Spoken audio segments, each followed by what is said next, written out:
last month, my husband let me take his truck to a scout training out in Petaluma. Now, if you know a man, his truck is usually the apple of his eye.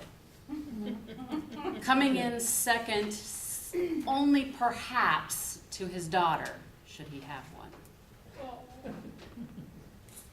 Okay, you already know where this is going, right?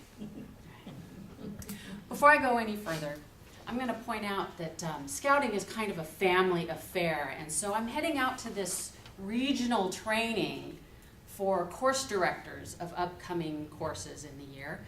And there's going to be a lot of people there that I already know and who already know me in certain environments. Okay, so keep this in mind because it's going to become important later on in this story. All right, so I get in the truck. Bye, honey. Back it up. And I tootle on down that road. And after an uneventful drive out to the facility, I get in there and I pull on into the parking lot. Now, mind you, the lodge is on my right as I pull in. Parking lot's on or left. On my right is the parking lot. And the lawn area where folks are camping is off just beyond that parking lot. And they're setting up their tents and getting ready to rock and roll. So, you know, you kind of got an audience as you do the drive-in.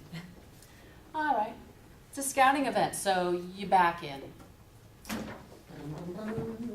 me put it in. La la la. Now the parking lot, kind of an old beat-up place, and this is a school sort of science camp on the off times when they're not hosting the scouts. So the parking lot also doubles as the basketball court. And they have those old metal basketball hoops. And I'm thinking, oh, that's a good visual. I'll use that to kind of line myself up so, you know, I don't look silly when I back in. All right. So I stick that old beastie into R. And I've remembered, mind you, to stop on the way and put the hatch up or the tailgate because the husband thinks that you get better gas mileage if you drive with the tailgate down. I don't get it. But okay, it's his truck, it's his baby. Slowly, I'm backing up. Oh, no, I'm not centered. Not centered at all. And I'm ready. Got my hand over the seat, so I'm watching. And all of a sudden, clong! I'll be damned if I had not backed right on into that darn basketball hoop. All of the activity stops. Heads slap around. And I hear, Jahna, what did you just do? Oh my God, it's my friend Steve Malcito out of Greater Yosemite Council. Haven't seen him in 6 months. He's right there setting up his hammock. How embarrassing. I get out. Because, you know, you've got a story, right?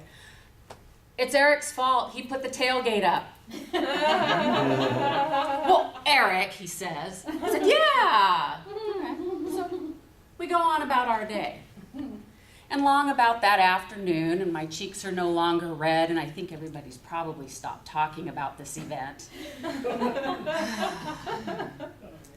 I realize, oh my God, I've bent my husband's truck.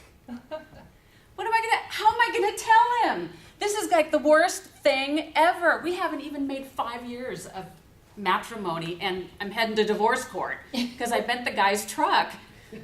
He's known it longer than me. Okay, well, I know. I won't tell him. He'll never know. It's a working truck, right? It's got scratches and dents and dings. I'm all good. All right. We're all done with our training. I hop in that big old jalop, and I put it in drive, not R for race. Boom, boom, boom, driving home, thinking about how am I going to tell this guy? I met his truck. Oh my God. But his truck. Oh man, too late. I get home. I even fill up the gas tank because that's going to help. Honey, how are you doing? How was the training? Oh, it was great. I saw Steve. I saw Oh, it was wonderful. Yes, you're going to hear all about it, I'm sure. And I'm thinking to myself, I got to tell him. I can't not. Scout is trustworthy, right? Yeah. Sweetheart, I have something to tell you. What? You okay? Is everything okay? You're still the course director, right? Yeah, everything's okay, but honey, I bent your truck. What? I backed into the basketball pole on site and I bent your bumper. Well, let's see. It's fine, sweetie. Oh. After all that anxiety, I was trustworthy, I was scout-like, and I confessed, and my hubby still loves me.